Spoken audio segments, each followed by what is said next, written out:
Bom, obrigado por terem vindo. Como a gente gosta de ressaltar mesmo, é um sábado à tarde, parar o dia para vir falar sobre arte, sobre filosofia, acho que não é para qualquer um, mesmo assim. Ainda mais um país como o nosso, onde a gente está mais preocupado em levar vantagem em tudo e resolver todos os nossos problemas do que propriamente parar um pouco e ouvir o silêncio. E a gente vai falar sobre isso aqui bastante. Eu espero que não fique muito entediante a palestra, mas tem muita coisa que eu consegui trazer. Tanto que eu até brinquei com o Carlos, falei, cara, se você me deixasse, eu ficava uma semana falando sobre isso, porque tem assunto que não acaba mais. É importante começar esse trabalho, porque o tema é um tema até polêmico, porque é sobre arte moderna.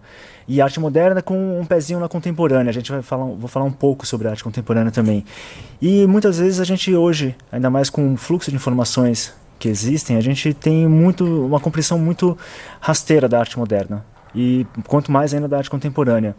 E essa palestra ela surgiu de uma preocupação pessoal, porque eu sempre fui fascinado pela arte moderna.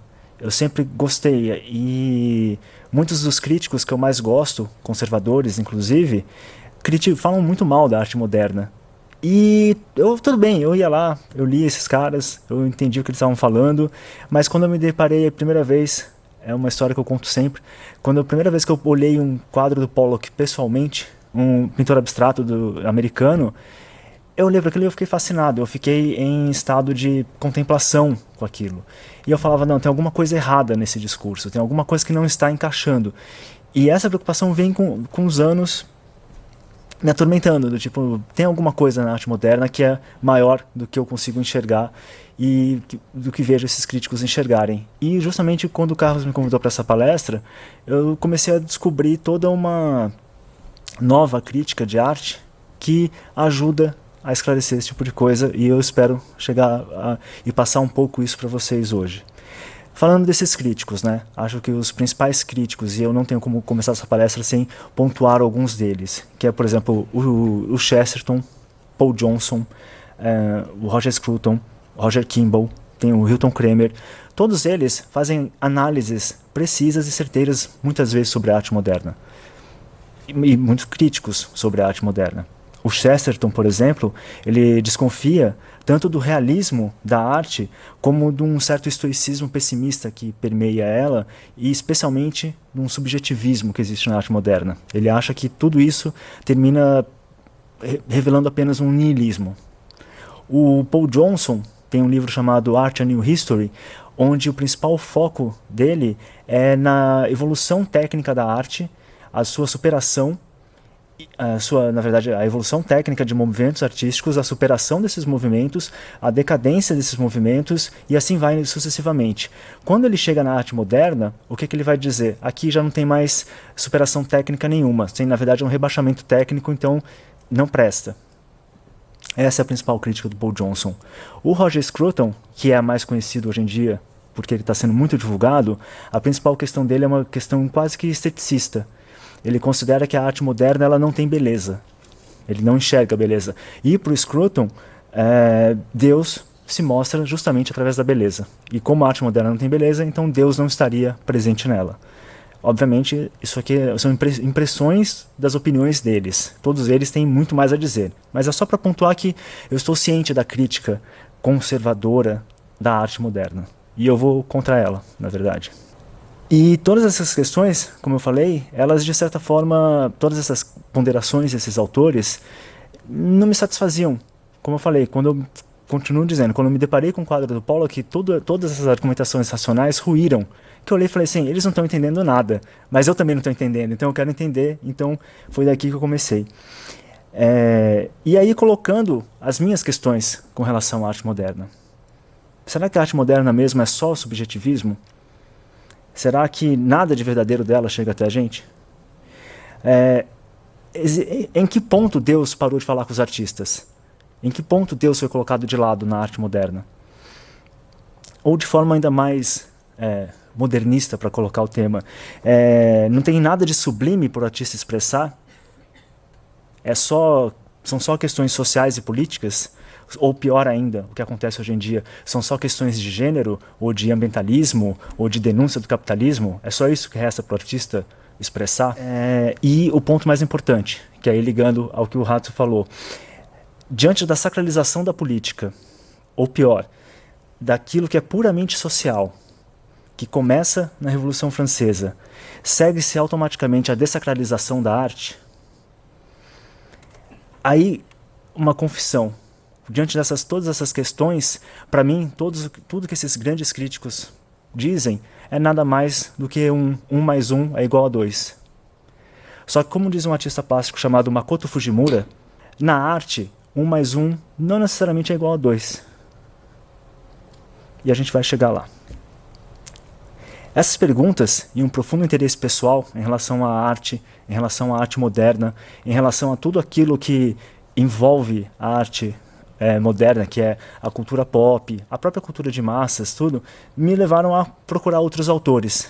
E dentre esses autores, eu tenho que citar aqui alguns deles. Porque uma coisa impressionante que eu descobri, literalmente, existe hoje, especialmente lá fora, apesar de não ser dominante ainda, nem no discurso público e nem no discurso acadêmico, mas existe sim um enorme campo aberto já de uma coisa que eu apelidei de teologia da história da arte, ou a história teológica da arte.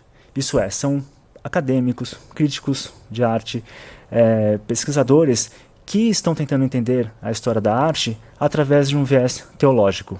O que é um viés teológico? É do homem em relação a Deus, do homem em relação ao sublime, do homem em relação ao inefável ou à esperança, no sentido que o Hudson deu da esperança metafísica, não da esperança rebaixada. E aí eu tenho que citar esses autores aqui. Você tem o Alain Besançon, tem o Gregory Wolfe, Jonathan Anderson, William Diners, o próprio Makoto Fujimura, Charles Pretneck, David Morgan, dentre outros. Por que eu estou falando deles? Porque tudo que eu vou falar aqui para vocês, eles falaram. Então, eu não estou sendo um cara... eu sou um diletante falando sobre arte, eu não sou um especialista. Então, eu preciso dar crédito a eles, porque eles que, de certa forma, abriram as portas, porque eu vou falar para vocês aqui. Eu estou sendo quase que um oráculo, tá? Uma coisa assim, eu estou falando em nome deles. Então, isso é importante deixar muito claro. O contexto cristão da arte moderna. Em primeiro lugar, é preciso dizer claramente: o discurso secular moderno emerge de um contexto cristão, e que as discussões contemporâneas não se remetem a ele por uma simples persona envolvida nessa história, que é o nosso querido Immanuel Kant. Em geral, os críticos de arte, quando eles pensam sobre arte, quando eles falam sobre arte, eles utilizam as ferramentas kantianas. E aqui eu não estou falando nem bem nem mal do Kant, porque eu não tenho competência para fazer isso. Eu só sou dando só estou falando sobre um fato. Eles usam essas ferramentas kantianas. Então, o que acontece? Normalmente, a discussão ela vai se tornar segmentada, sectarizada. Então, o campo metafísico, o campo teológico, não vai entrar na discussão por uma simples questão de mecanicista. Porque a partir de Kant você tenta, de certa forma, mecanizar o conhecimento. Esse racionalismo vai ser fruto de uma lógica da modernidade, que quer distinguir o que é arte, o que é religião, o que é ciência, o que é moralidade, o que é política, e por aí vai. Todos eles como se fossem autônomos e soberanos. O ponto inegável aí é que a realidade não é assim. A religião, muitas vezes ela quer ditar a moralidade, e muitas vezes ela vai usar o Estado para ditar essa moralidade. A ciência quer que o Estado financie a sua prática. E muitas vezes ela não quer que a religião interfira no que ela vai descobrir ou não vai descobrir. A política, supostamente, ela limita a religião, mas muitas vezes ela usa a religião para se impor também. E a arte, ela quer denunciar o Estado, ela quer denunciar a religião, ela quer denunciar tudo aquilo que a impede de explorar todos os campos que lhe interessam. Então fica claro, desse modo, que a proposta kantiana de separação de conhecimentos, da mecanização do conhecimento humano, é uma proposta complexa, para dizer o mínimo. Mas, como falei, não vamos aqui tacar a pedra em Kant, que afinal, aqui acho que não é minha pretensão mesmo, assim, acho que nem em 30 anos eu consigo falar sobre o Kant de forma profunda, mas esse estado das coisas realmente é um pouco evidente. O que termina acontecendo aqui é que a consequência vai ser um nível de ambivalência entre secularistas radicais e crentes militantes que acham intoleráveis esse comprometimento com a realidade, porque ele termina comprometendo a agenda desses caras. E todos vão terminar varrendo para debaixo do tapete o contexto religioso da arte contemporânea, da arte moderna, que continua ainda a nutrir com temas, com dúvidas, com símbolos e significados o fazer artístico. E ao fazerem essa higienização secularista, ocorre um desencantamento na apreciação da arte moderna e dos seus significados espirituais.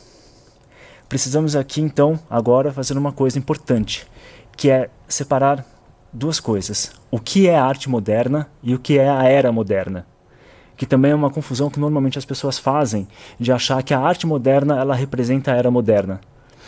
Só que não é bem assim. Na verdade, elas são até opostas, especialmente no modo como elas se relacionam com o inefável, com o transcendente. A era moderna, ela se identifica em três formas, que basicamente um filósofo chamado Charles Taylor fala sobre isso num livro chamado Imaginário Social Moderno. Isso é, essas três partes. A era moderna se identifica assim, com novas formas práticas, institucionais, centralizadas nas cidades e organizadas pela ciência, pela tecnologia, pela economia e pela produção industrial. Por novos valores e atitudes que privilegiam o individualismo, a democracia, a racionalidade instrumental. E por último, novas formas de mal-estar que incluem a alienação, a falta de sentido e um senso de dissolução social iminente. Isso é uma característica da era, essas características são as características da era moderna. Em compensação, a arte moderna, ela muitas vezes, ela vai justamente contra a cultura da modernidade. A arte moderna, ela também não é qualquer arte produzida na era moderna. Ela também tem algumas características. Primeiro que ela é uma arte da incredulidade. É uma arte de crença fragilizada. É uma arte de dúvida e de busca e, acima de tudo, de maior sensibilidade às contingências da secularidade moderna e também uma resposta à sacralização da política e, sobretudo, da ação política. Na padronização, industrialização e urbanização da vida moderna, a secularização penetrou e fragilizou ainda mais as sociedades, especialmente pela percepção das tragédias e dos sofrimentos e da indignação ética que surge diante dos horrores da era moderna. Porque ao lado de tudo que é enobrecedor e libertador sobre a modernidade, e tem muita coisa que é libertadora e que é boa na modernidade, é também um período muito cruel. É um período onde você tem guerras mundiais, revoluções, gulags, campos de concentração, você tem o horror nuclear, guerras civis, genocídios. E mais do que isso tudo, você tem uma dinâmica de percepção desses horrores como nunca na história da humanidade. Também é uma outra coisa que a gente às vezes esquece um pouquinho. Quando ocorria no século XIV, no século XV, um massacre em Jerusalém, cometido pelos sarracenos, por exemplo, até essa informação chegar no centro da cultura ocidental europeia, levava-se um bom tempo. E as pessoas continuavam levando a vida delas, tudo. Então, quando chegava, já existia uma certa amenização sobre a tragédia, que hoje, ao mesmo tempo que a gente pode dizer que existe uma dessensibilização, porque a gente também está o tempo inteiro sendo violentado com imagens, que uma hora você nem consegue mais processar aquilo, mas hoje nós temos um contato quase imediato com o horror, seja em Campinas, seja na Venezuela, seja no Oriente Médio, seja no Japão. Todo mundo que consegue pensar e fechar o olho e lembrar de alguma cena de horror sem pensar muito. Então também existe aí o quê? Uma forma do artista se expressar que não vai ser igual o artista se expressava no século XIV. Não tem como, porque a percepção da realidade dele, apesar da nossa natureza continuar humana, mas a percepção da realidade dele é diferente. A percepção dos acontecimentos, melhor dizendo, é diferente. Então ele precisa responder, se expressar também de uma outra forma. A arte moderna versus a religião. É isso também que interessa. É notório e sabido e difundido aos quatro ventos que tanto acadêmicos quanto midiáticos, e tanto por pensadores progressistas quanto por conservadores, que a oposição modernista à modernidade também foi dirigida especificamente para instituições religiosas, especialmente aquelas de nomeação cristã. Suas dúvidas e questionamentos, a obscuridade e o confronto contra as convenções, esse desencantamento com as religiões, deixou-se transmutar em uma visão muitas vezes antagônica à crença religiosa, ou pelo menos indicativa da erosão da tradição religiosa no imaginário social. Mas, na verdade, o que a gente pode identificar também aqui é que há uma profunda meditação teológica da arte moderna sobre a experiência de Deus, sobre aquilo que nos resta como experiência de Deus. O que eu argumento aqui é que essas crises, que também são estéticas, elas nada mais são do que a crise do homem diante do silêncio de Deus. E as obras de arte, elas são capazes de sustentar um grau altíssimo de inteligibilidade teológica. Muitas vezes as preocupações primárias dos artistas modernos eram preocupações de fundamento teológico. Elas funcionam também e se assemelham àqueles problemas levantados pela teologia, especialmente, como eu falei, o silêncio de Deus. E mais do que tudo, a partir do momento que você começa a prestar atenção no discurso do artista, no discurso estético do artista, muitas vezes você vai encontrar ali profundas meditações metafísicas e respostas sobre problemas que muitas vezes a filosofia deixou a desejar, mais ainda a ciência política. Então, retomando, a arte ocidental carrega marcas das suas raízes religiosas, muitas vezes de maneira que não são reconhecidas, e em sua articulação de preocupações humanas profundamente sentidas, a arte moderna está sempre fazendo teologia em algum nível. Minha crítica aos pensadores conservadores, aos críticos conservadores, é que eles não prestam atenção nessas questões. Eles simplesmente dizem, é feio, não serve, é subjetivo, não serve, não tem técnica, não serve. O silêncio de Deus. Tem um livrinho, e é curioso porque a gente não articulou essas apresentações, nem eu, nem o Carlos, nem o Hatsu. Foi tudo conversa, você vai falar sobre isso, eu vou falar sobre isso, tem um pouco aqui e ali, mas o Carlos abriu falando sobre o T.S. Eliot, e uma das minhas referências é um livro de crítica à obra do T.S. Eliot, do J.C. Woods, chamado The Voices of Silence. E nesse livro, ele traz um pouco da experiência, ou de uma visão que muitas vezes a gente esquece. Vou falar aqui. Diz ele, Dante não experimentou a fragmentação que enfrentamos hoje. O mundo de Dante era completamente sensorial. Se as estrelas pareciam se mover e a Terra permanecesse imóvel, então a ciência medieval trabalhava para confirmar esse ponto de vista. Os seres humanos estavam apenas começando a estender os seus sentidos artificialmente. Hoje, muito do que sabemos sobre o mundo é tecnologicamente mediado e matematicamente calculado. Estamos constantemente lembrando que nossos sentidos nos enganam. Quando uma ciência baseada na falsificação dos sentidos se torna o árbitro do que é verdadeiro, perdemos uma confiança básica no mundo. Nós ainda dizemos o nascer do sol e o pôr do sol, descrevendo a nossa experiência sensorial. Mas refletindo, sabemos que os nossos olhos nos enganam. O sol não se ergue, nem se ajusta em relação a um horizonte, que é uma ilusão de ótica causada pela curvatura da Terra. As pessoas modernas sofrem diariamente mais dissonância psíquica do que uma pessoa medieval poderia ter suportado em uma vida. E esta mesma ciência, que faz com que percamos a confiança no mundo natural, tira Deus do seu trono e o silencia. E ao mesmo tempo em que se coloca como redentor da humanidade, prometendo, ou melhor ainda, agindo para criar o paraíso na Terra. E aqui, fazendo a ponte à Palácio do Raso. Não precisa nem repetir aqui as tragédias e massacres causados por essa mentalidade. Mas não será justamente esse silêncio divino que revela a presença de Deus na arte moderna? E aqui é interessante para a gente começar a revelar que no berço da arte moderna já existem conflitos que marcam a nossa época, onde de um lado temos aqueles que acreditam na política como salvação e no outro aqueles que enxergam que para além da política, que para além das ideologias, uma outra força está a nos sustentar. E aqui a gente começa com a Revolução Francesa. que para mim é o ponto central da era moderna, com esse quadro do Jacques-Louis David, que é o assassinato de Marat. Para quem não conhece, uma pequena biografia do Jacques-Louis David é interessante para a gente saber. O Jacques-Louis David, ele não era apenas um pintor. O Jacques-Louis David, ele era um membro célebre dos principais revolucionários. Ele era amigo do Marat, ele era amigo do Robespierre. Ele era um cara que estava no centro da Revolução Francesa. Ele era daqueles caras que julgavam se um cidadão ia para a guilhotina ou não. Inclusive, ele votou pela decapitação do rei. Ele é um regicida também. E ele pinta esse quadro do Marat, que é um dos principais nomes da Revolução Francesa, que foi assassinado. E o que ele faz aí? Ele existe toda é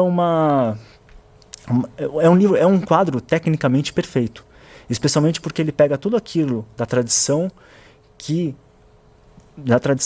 cristã, inclusive, de pintura, de técnica. Só que o que ele faz? Enquanto na tradição cristã você tem a exaltação de Deus, a exaltação dos santos, a exaltação do Cristo, isto é, a exaltação da metafísica, pode-se dizer assim, o que você vai ter aqui é o Marat usando toda a técnica para exaltar a política. Porque o que ele faz é transformar um revolucionário em um santo. Inclusive esse quadro, ele ecoa até hoje, porque é uma das vertentes que a arte moderna pode seguir. Vocês conhecem o Vic Muniz? Se não conhecem, procurem na internet. O Vic Muniz é um artista plástico brasileiro que trabalha muito com lixo. Reparem que o Marat faz com a política, o Vic Muniz faz com o ambientalismo. Isso é, ele sacraliza algo que não é para ser sacralizado. E o que o Jacques-Louis faz aqui é isso. Isso é, a figura do Marat, ela é idealizada. A pintura não contém nenhum sinal dos problemas de pele que ele tinha. Aqui, ele procura transferir as qualidades sagradas associadas com a monarquia e a Igreja Católica à nova República Francesa. Ele pintou o Marat, o mártir da Revolução, em um estilo reminiscentemente cristão, com o rosto e o corpo banhado em uma luz suave e brilhante, como a arte cristã fez durante séculos. Também há aqui sugestões de que Paris seria a nova Roma, como capital e mãe das artes. Agora vem uma reviravolta que eu acho deveras encantadora ou assustadora, dependendo do ponto de vista.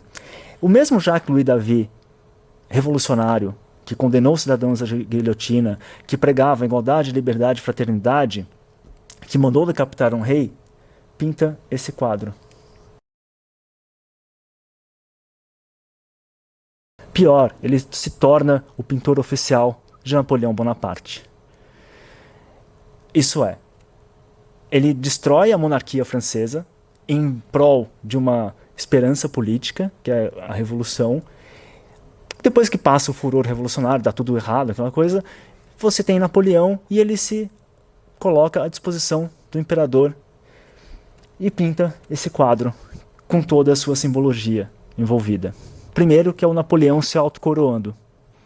Para qualquer um que conhece um pouco da história da monarquia e da aristocracia europeia, é simplesmente um ato de rebeldia supremo. Isso é o Estado se colocando acima da própria política, comumente conhecida, das próprias relações políticas, da política, e se colocando principalmente acima da religião. Isso é, o homem que era apenas um pintor, um revolucionário encarnado, um regicida, torna-se um proxeneta do Napoleão. E aqui também é um momento da gente parar um pouco e começar a se colocar ali nesse momento europeu e se entender como artista nessa época, como intelectual, como alguém que vivia aquilo. Por exemplo, existe o Edmund Burke, que faz toda uma crítica à Revolução Francesa, mas também os pintores também se preocupam com isso. A gente precisa lembrar aqui que o Napoleão Bonaparte, devido a toda uma série de coincidências ou de contingências que acontecem após a Revolução Francesa, o Napoleão Bonaparte tem condições de praticar aquilo que vai ser conhecida como a Primeira Guerra Total no continente europeu, onde não há distinção entre aristocracia e povo, onde os militares ganham poder ali porque eles se tornam uma classe realmente importante e que devasta a Europa naquele momento. a gente, como eu falei, a gente às vezes esquece dessas coisas. Então, o que você vai ter é uma classe de artistas que vai ver com horror não só o Napoleão, mas vai ver com horror a submissão da igreja a Napoleão, vai ver com horror a ascensão de um Estado nunca antes visto, e vai perceber que, assim, peraí, onde está Deus nessa história? Deus abandonou a Europa? Deus nos abandonou aqui? Surge essa coisa. Existem dois movimentos menores dentro da história da arte, que se vocês quiserem procurar depois autores, aqui não vai dar para falar aqui, quem sabe um dia, dando um curso de arte moderna, dê para falar, que são os nazarenos e os pré-rafaelitas. São dois movimentos que acontecem na história da arte europeia e que eles se contrapõem a essa arte do Jacques Davy.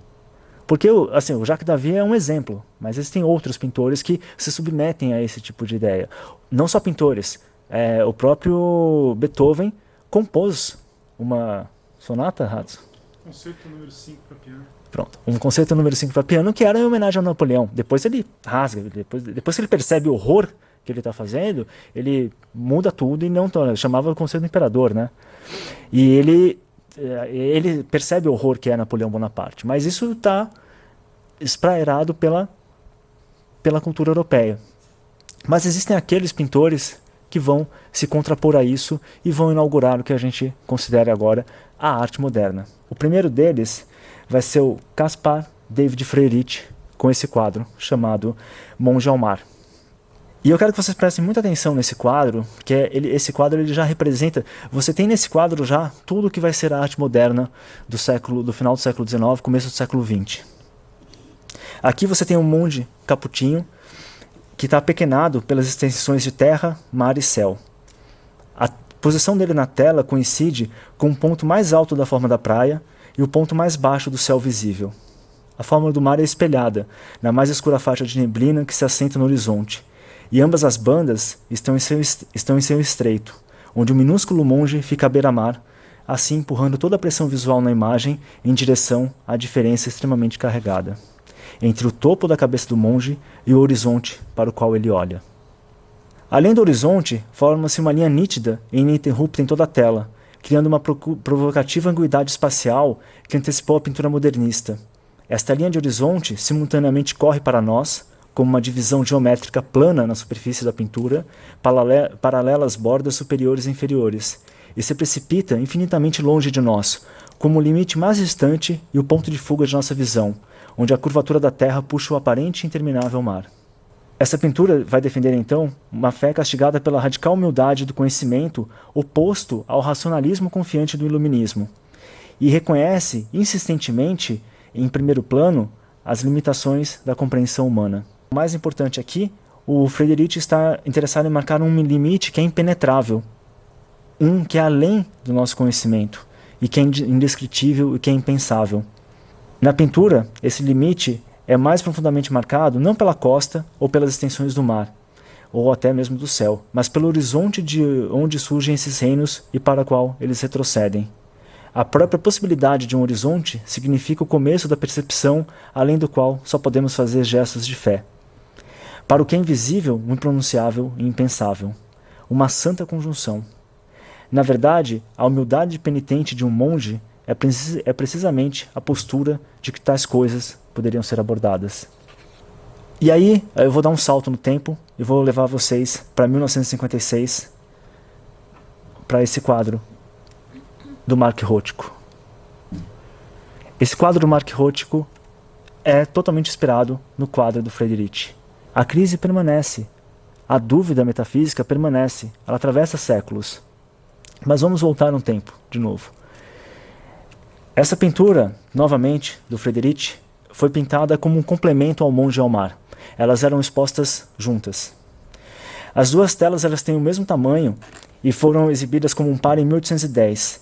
E elas formam abordagens complementares aos mesmos problemas e preocupações. Aqui na abadia, vocês vão ver monges em procissão e eles levam um caixão em direção à porta. Essa porta aberta de uma igreja gótica em ruínas. Imediatamente abaixo da faixa de ruínas, vocês veem um cemitério com uma sepultura recém-cavada. Mas os monges, eles passam essa cova. Então, na verdade, a intenção deles não é enterrar ninguém nem nada. Na verdade, a intenção deles é entrar nessa catedral em ruínas. A igreja ela está destruída, o cemitério está abandonado e a natureza em volta está morta. Mesmo assim, os monges estão celebrando a missa como se o sagrado se encontrasse precisamente dentro dessa destruição, abandono e morte.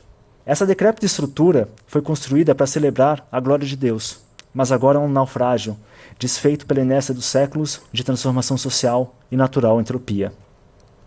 O corpo arruinado do homem, que está sendo carregado através da entrada, está diretamente ligado ao corpo quebrado da catedral. Ambos são imagens de Deus que finalmente são incapazes de gerar suas próprias vidas ou conter aquela vida a qual se referem. Tanto a vida humana quanto a teologia humana são assim vacilantes e estão além do que é falável ou pensável. Mas, no entanto, e é importante reparar nisso, o Frederic afirma algo maior, algo mais profundo.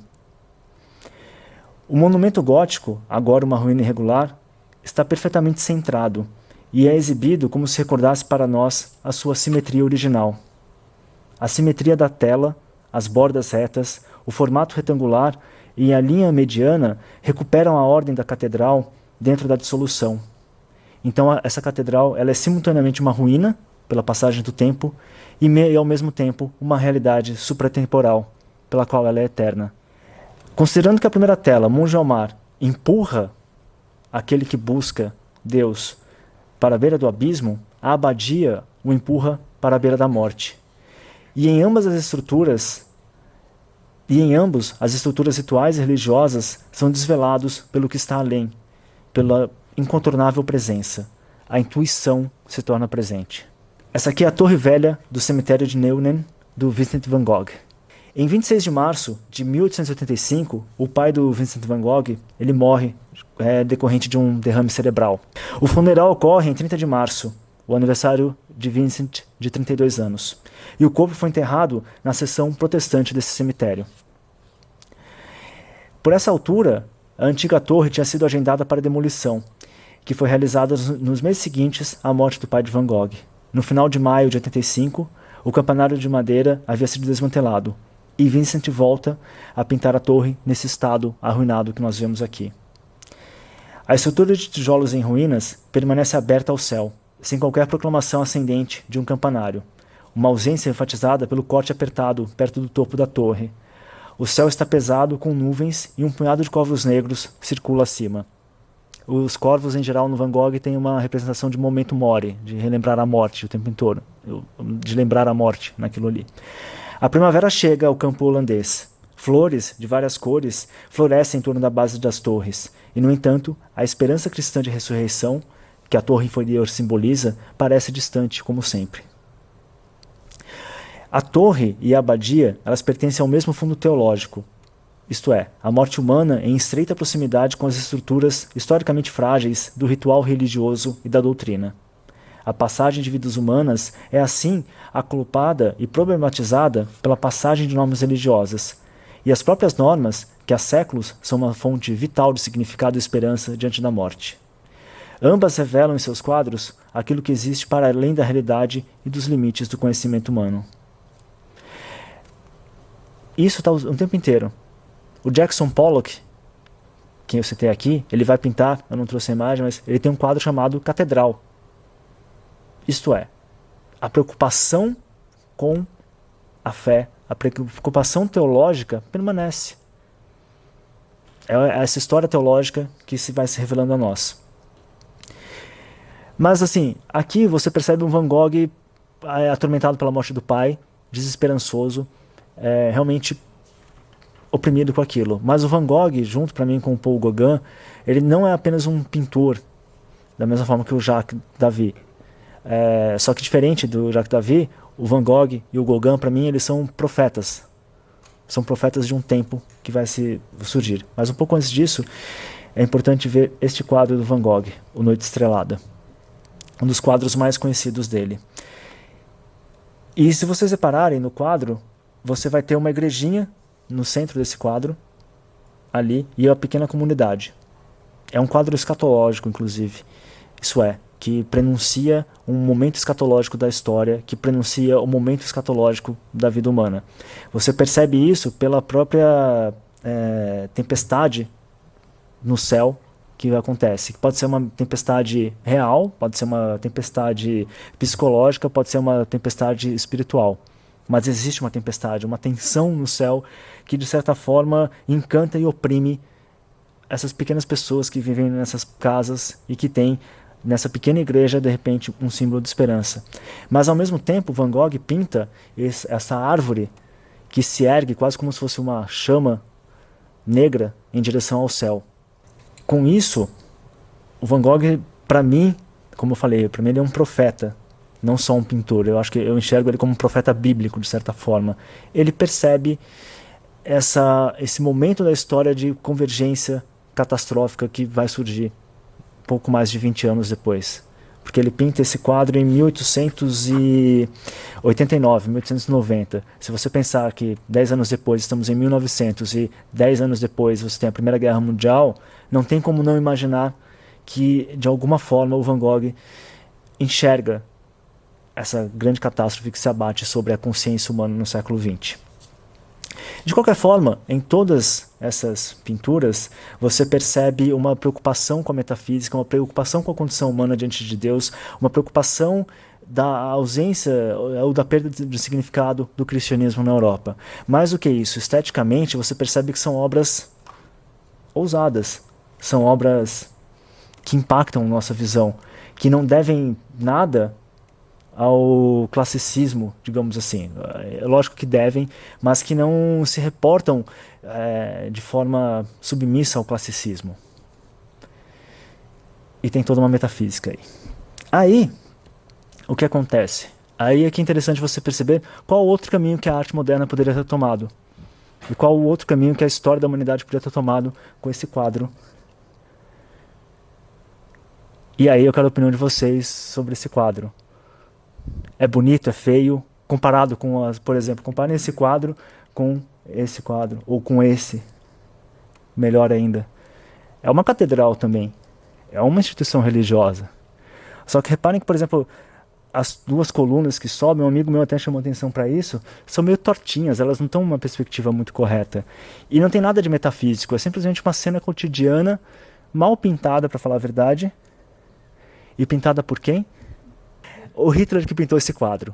O Hitler, antes de ser um grande estadista, estou sendo irônico, por favor, não leve a sério, o Hitler, antes de querer ser o estadista que vai salvar a humanidade, ele tentou ser pintor, medíocre, que não entendia absolutamente nada, entendia até de uma certa tecnicidade simplista e pobre, mas ele não entendia do contexto teológico da arte, ele não via dimensão espiritual na arte. Fica claro com esse quadro, especialmente em comparado com os outros. Este era um caminho que a arte poderia ter seguido. Talvez se o Hitler tivesse um pouco mais de talento, a gente teria evitado um monte de tragédias, mas ele não tinha, então ele não só, em vez de ele continuar estragando a arte, ele foi estragar a vida de algumas pessoas, né? Mas enfim, é para dar um exemplo de como a arte muitas vezes não é aquele 1 mais 1. O Hitler é um cara que pensava a arte como 1 mais 1 é igual a 2. Ele nunca pensou a arte como 1 mais 1 é igual ao infinito, como Van Gogh deve ter pensado. Voltando a Van Gogh e a Gauguin especialmente. E eu chamo esse pedaço da palestra de Deus mandou seus anjos, mas nós somos teimosos. Que é esse quadro do Gauguin, chamado Visão depois do Sermão. Gauguin é uma figura de certa forma genial no sentido romântico da coisa, do cara que abandona tudo, esposa, filhos, para seguir o seu chamado de pintor, e seguir não só o chamado de pintor, mas também dialogar, tentar entender qual é o papel dele na pintura e a sua briga em conquistar o seu espaço. Mas mais do que isso, o Gauguin também era um cara, aliás, acho que especialmente por isso, por ele ter abandonado a família, ter abandonado os filhos para seguir o seu dom, eu acho que ele tinha conflitos sérios com Deus. E isso é muito bem representado nesse quadro. E aqui você tem o Gauguin pintando um grupo de devotos E o Gauguin, ele sempre se pinta meio nos quadros, assim, é ele ali no cantinho, tá? Com a cabeça raspada, é ele se colocando na pintura, se colocando no quadro. E você tem esse grupo de devotos rezando, você tem só uma mulher no meio que enxerga o que está além. Mas reparem que o Gauguin, ele está realmente fazendo uma meditação teológica aqui. Primeiro que ele pinta uma macieira. Ele deixa bem claro que essa árvore aí no meio, dividindo o quadro em dois universos, é uma macieira. E ele coloca, e se coloca, e nos coloca do lado de cá, do lado da realidade, do lado do chão concreto, que tem uma alucinação, que tem uma visão, que tem uma visão de fé de Jacó lutando com o anjo do outro lado. A simbologia da luta do homem com os anjos, do homem com Deus, é evidente aqui. E é a própria simbologia da luta interna do próprio Gauguin, para se entender. Para entender o caminho espiritual que ele vai seguir. Não apenas o caminho espiritual, mas o caminho também do dom que ele vai seguir, da descoberta de Deus ou não, da permanência de Deus na nossa vida. Mas é curioso ainda aqui que o Gauguin ele não se coloca no campo metafísico, ele se coloca no campo terreno. Ele se coloca como o homem em dúvida. Isto é, eu estou vendo aquela visão. Mas o Gauguin ele era muito amigo também do Van Gogh. A maioria de vocês devem saber disso, mas eles eram muito amigos, eles eram muito próximos. Existia uma amizade e ao mesmo tempo uma rivalidade entre os dois. E o Van Gogh, por sua vez, no mesmo ano que o Gauguin pinta esse quadro, ele pinta uma resposta artística e teológica ao Gauguin, que é esse quadro, que é o Semeador. E ele não é coincidência, ele é um quadro que é uma resposta mesmo. Existem paralelos evidentes. A árvore que divide o quadro entre dois campos, entre o campo metafísico e o campo real. Só que aqui tem diferenças fundamentais, e aí que começa você a perceber que o Van Gogh, ele tem uma visão... O Gauguin, ele termina vendo... Ele vai buscar o Deus de uma forma não só cristã, mas ele vai buscar o Deus metafísico, o Deus selvagem, aquilo que está no fundamento de tudo. O Van Gogh, ele também tem uma busca por Deus, mas você percebe que, sem entrar em muitas teologias, porque... teria que fazer um curso sobre teologia, mas o Van Gogh ele tem uma visão mais cristã de Deus mesmo. Não católica, mas cristã, fundamentalmente cristã. Tanto que aqui, o que o Van Gogh faz? Esse aí é o semeador de homens. Isso é uma figura bíblica. Está evidente por isso, porque o sol forma uma auréola na cabeça dele. E ele semeia. Só que em vez de fazer como o Gauguin, que é colocar o semeador do lado de lá, ele coloca o semeador do nosso lado. Isto é, ele está na nossa realidade semeando. Na nossa realidade persiste um componente metafísico. É isso que o Van Gogh está querendo dizer. E mais ainda, esse trigo que esse semeador que esse semeador está espalhando, essas sementes de trigo, somos nós, que depois vamos ser colhidos e levados ao reino. O reino está lá do outro lado. Existe um casebre, lá no fundo você vê um casebre. Aquilo é o paraíso. Pode-se ler como sendo o paraíso, para o qual nós vamos depois da semeadura. E o que vai ser, senão esse trigo, senão nós mesmos, semeados por Deus e colhidos em tempo certo para a sua glória. Esse é um outro quadro do Gauguin. Também já se passa um tempo em relação a outro quadro, também nessa convivência. É o Cristo no Jardim das Oliveiras, de 1889.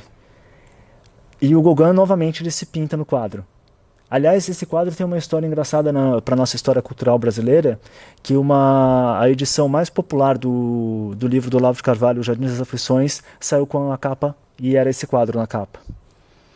E tem um componente, Cristo no Jardim das Oliveiras, significa, o quê? É o momento em que Cristo sente toda a angústia da sua decisão, toda a sua angústia de saber que ele vai morrer. O Gauguin se coloca nesse quadro, e aí quando você pega uma crítica mais social ou biográfica apenas, eles colocam assim, o Gauguin sofrendo as angústias de ser ou não um pintor, aquela coisa meio romântica, tudo, da angústia do artista e tal. Só que eu acho que tem mais além disso, porque o Gauguin está colocando Cristo do nosso lado. É como se houvesse aí essa conjunção de repente, entender a tragédia humana. Não só a tragédia do Cristo, que é a tragédia de tudo, mas a tragédia humana. As semelhanças entre esses dois quadros, que eu acho que é também muito clara. Você percebe que a árvore do Van Gogh, do Noite Estrelada, remete-se à arte, à árvore que está atrás do Cristo aqui. As duas sobem, as duas árvores são escuras. Esse momento da morte, a morte sendo representada aí. Existe toda uma ideia de tormento e sofrimento que vai aqui, que vai se abater tanto ao indivíduo quanto às comunidades. E aí o que acontece com a virada do século? Acontece a Primeira Guerra Mundial. Não é só uma guerra total, é uma guerra extremamente violenta, é uma guerra onde o melhor da intelectualidade e da juventude europeia foi morta. Logo depois disso acontece a Guerra Civil Espanhola e logo depois a Segunda Grande Guerra. Então eu acho que o Gauguin e o Van Gogh, de certa forma, eles profetizam isso. Não no sentido rasteiro da coisa, não que eles estivessem preocupados com isso, mas é aquela coisa do artista que é a antena do mundo, que percebe, que capta as coisas muito antes às vezes. Obviamente eu posso estar fazendo aqui uma construção depois da narrativa, eu posso estar fazendo uma narrativa depois da história, mas até aí estamos aí para interpretar. Ao mesmo tempo que tudo isso acontece, você para se pensar, tá, então com todas essas tragédias, o que vai acontecer com o homem? Aqui um quadro importante. É legal que, nossa, deu para perceber a luminosidade em vocês.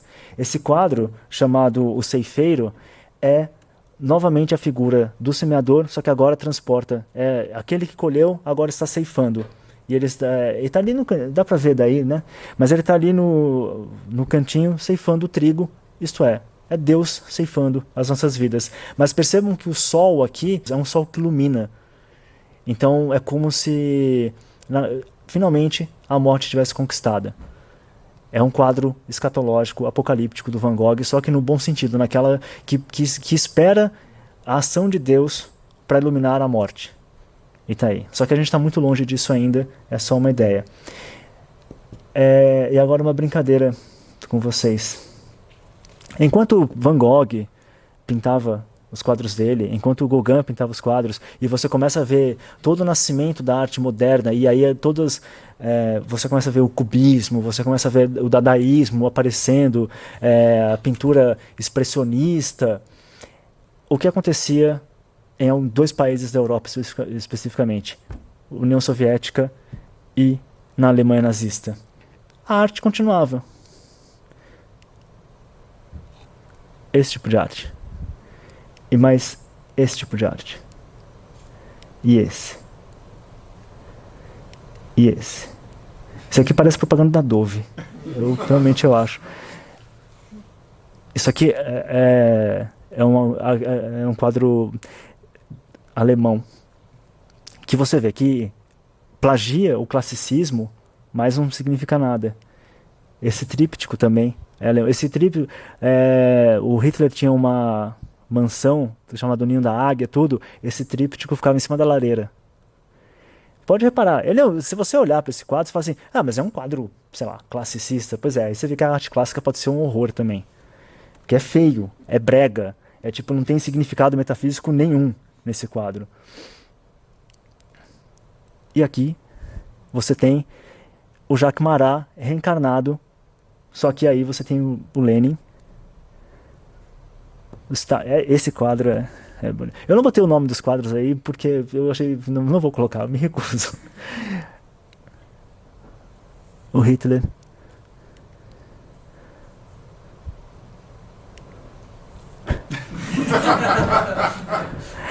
A submissão do artista ao poder é uma tentação que não morre.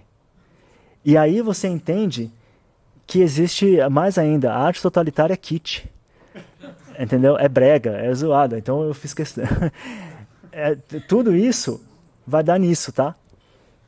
A mentalidade é a mesma, assim.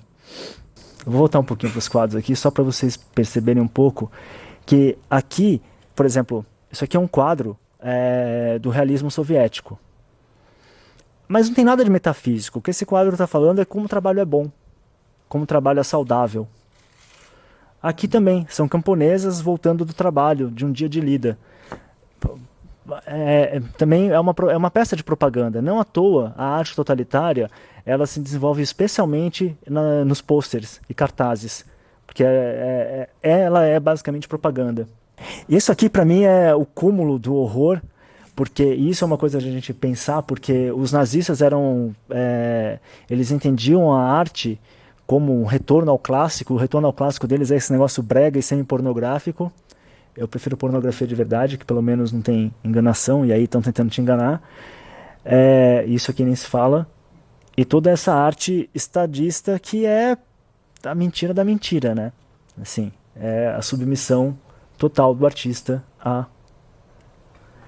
Precisa lembrar também que enquanto esses artistas pintavam esses quadros, essas imagens, você tinha coletivização na União Soviética, com a morte dos ucranianos, você tinha campos de concentração funcionando na Alemanha nazista, você tinha judeus indo para os fornos. Então, você tinha o horror da guerra acontecendo e essas pinturas, esses negócios. Da mesma forma que o Romero Brito pinta esse quadro e a gente sabe como que é o Brasil. Como que um artista vai responder a isso? O que ele vai pintar? Como ele vai enxergar Deus diante de tanto horror?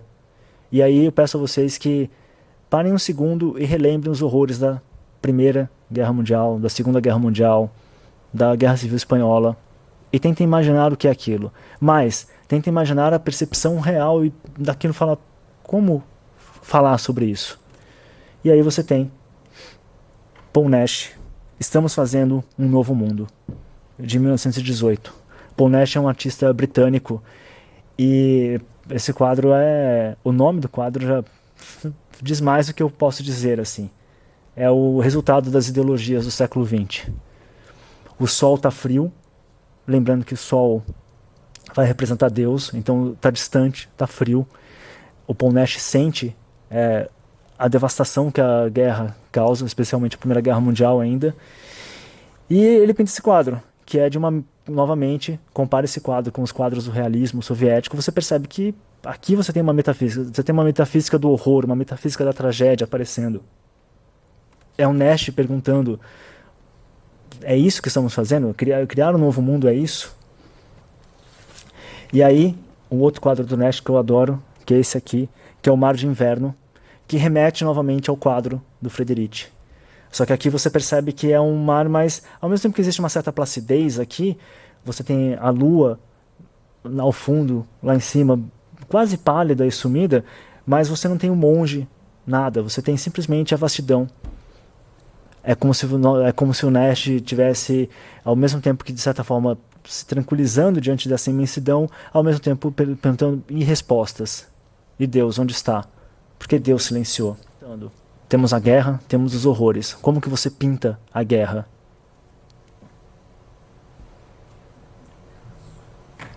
Não tem outro modo de entender Guernica. Paul Johnson não entende Guernica, não entende o Picasso. Só que quando você vê toda essa construção, vê o que acontecia na arte soviética, na arte na nazista, você olha para Guernica. Guernica é a metafísica do horror do século XX. É aquilo que reflete sobre a política com esperança. E você vê, e aí você passa a entender mais essa arte desassociada da beleza, de certa forma. Ou Graham Sutherland, Study for Crucifixion, de 1947. Quem assistiu The Crown aqui vai lembrar do momento em que o Churchill recebe a visita de um pintor para pintar o quadro dele. É o Graham Sutherland. Ele é um artista que vai lá e o Churchill não gosta do quadro, né? E essa crucificação, esse estudo da crucificação está inclusive no Vaticano. O Sutherland, ele pinta, obviamente, esse quadro, você pode... Depois dos horrores da Segunda Guerra Mundial. Essas costelas expostas, tudo, ele fez baseado nas fotos dos prisioneiros de campos de concentração. Então, é é um momento em que o horror do século XX, em que o horror das ideologias do século XX, de certa forma, é redimido pela arte. Porque o Graham Sutherland reinterpreta esse horror através do sacrifício do Cristo. Mas aí vem um ponto importante, e aqui basicamente eu paro a questão da arte moderna, porque eu teria que ficar mais 1 hora falando sobre todas as possibilidades e tragédias da arte moderna, mas eu acho que existe aí uma grande questão. Até a década de 60, basicamente, você tem vários artistas que ainda carregam essas preocupações teológicas. A partir da década de 60, começa a ruir essa preocupação, de certa forma. Ao mesmo tempo, a arte vai ficando cada vez pior. Pior no sentido aqui estético mesmo, tá? Começa a se perder o sentido do aprendizado, da técnica. E aí eu concordo com o Paul Johnson, realmente se perde isso. Mas se perde muito porque, como eu falei lá no começo, os próprios críticos passam a não se preocupar com a arte. Eles passam a entender a arte simplesmente como um movimento social, como um movimento econômico, como um movimento estético, mas nunca como um movimento teológico. Então o que acontece? Artistas que começam a surgir na década de 60, 70, 80, eles não têm pessoas com quem conversar, voltando à aventura da conversação do Oakeshott, que digam para eles que é importante que se fale sobre questões teológicas, que é importante que se converse sobre as questões de beleza, de estética, do feio ou não. Mas isso foi abandonado de certa forma. E aí, mais importante, pensando que há uma verdade no que o Paul Johnson fala, de que existe um esgotamento de sensibilidades, um esgotamento de técnica, eu acho também que a gente vive um esgotamento do feio. Isto é, nós já entendemos que para determinadas tragédias do século XX, para os horrores do século XX, uma arte se fez necessária desta forma. Mas ao mesmo tempo, tem um livro da Svetlana Alexievich, chamado Vozes de Chernobyl, que conta a experiência das pessoas que viviam próximas à usina nuclear de Chernobyl. E uma dessas pessoas, que é uma criança, ela sofre das consequências da radiação, e ela viu amigos e familiares morrerem, e ela vai ver uma exposição de arte na Europa, eu esqueci agora qual é o país, mas ela vai para a Europa ver uma exposição de arte. E é uma exposição de arte contemporânea, então é uma exposição basicamente feia. Até porque o tema era pesado, que o tema era justamente uma exposição em homenagem a Chernobyl. E tem esculturas grotescas, tudo. E essa criança, ela sai angustiada dessa sala. E as palavras dela são essas. Esses quadros são para quem não viveu aquilo. Nós, que lá estávamos, não queremos ver horrores, queremos ver beleza. E aí, Makoto Fujimura com seu quadro Considerai os Lírios. Makoto Fujimura é um artista contemporâneo, ele nasce no Japão, ele se forma no Japão, mas faz a carreira nos Estados Unidos. Considerai os Lírios, ele está falando do discurso do sermão de Cristo, que fala para considerar a beleza dos lírios e não só as agruras da vida. E ele pinta esse quadro, que eu acho maravilhoso. E o Fujimura, ele é cristão, ele pinta, tá vivo, ele deve ter, acho que deve ser um pouco mais velho que eu, ou a mesma idade. E ele tem esse outro quadro que eu acho mais bonito ainda, que é esse aqui, que é o Golden Sea, o Oceano Dourado. Uma coisa importante, vocês estão vendo um quadro de uma imagem tirada do computador, tudo. Tentem imaginar um pouquinho, ter um pouco de caridade estética aqui e imaginar o que é esse quadro ao vivo. Porque esse dourado que está atrás é dourado mesmo, é ouro. Ele pinta com uma técnica japonesa que utiliza ouro, tudo. Então isso deve brilhar, deve ser uma coisa que brilha. E corresponde ao primeiro quadro do Caspar Frederici que eu mostrei para vocês, que é o Monge no Oceano. Só que enquanto o Monge do Oceano está distante e a luz divina está distante, aqui a luz divina transborda e chega até nós com esse dourado que preenche o quadro. Então esse quadro é essa representação da graça de Deus, da presença de Deus voltando ao mundo depois de um longo silêncio. Lógico, isso é uma pintura que não é descritiva, ela não tá, é só o que eu vejo, mas nitidamente para mim tem uma pessoa ali e que reflete esse monge que de repente naquele primeiro quadro a luz de Deus está se afastando, está opaca, está sumindo e aqui de repente ele é coberto por essa transcendência, por essa energia. E aí tem uma crítica chamada Roberta Manson, que ela escreveu um ensaio sobre esse quadro. E ela fala nesse quadro que esse quadro é uma pintura sobre a possibilidade. Os seguidores de Cristo vivem no já e no ainda. O já da vitória de Cristo sobre o pecado e a morte, e o ainda do seu retorno, para restaurar todo o céu e terra no último dia. E essa possibilidade, ou intuição, é, como diz T.S. Eliot, a hipótese em parte conjecturada, o dom parcialmente compreendido, a encarnação. E assim eu encerro a minha palestra.